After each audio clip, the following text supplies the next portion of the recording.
কোন কুক্ষণে যে আজকে আমি ভেবে রেখেছিলাম নিমপাতা ফুটিয়ে জলটা খাবো, এটা করা আমার সবথেকে বড় ভুল ছিল।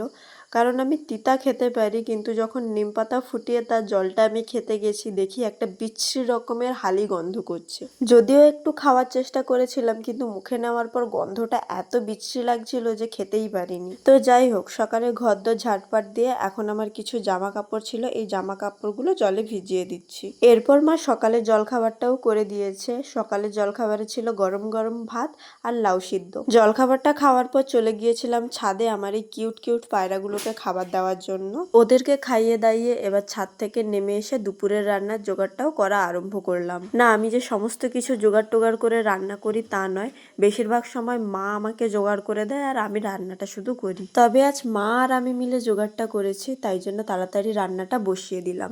আজ মেনুতে ছিল উচ্ছে আলু লোটে শাক দিয়ে একটা চচ্চড়ি করেছি, লাউয়ের চপ, আর সাথে 3টে পেঁয়াজিও করেছি, আর সাথে করেছি আলু দিয়ে লোটে মাছের একটা মাখো মাখো ঝাল। রান্নার শেষে আমার জামা কাপড়গুলো ধুয়ে মিলে দিলাম।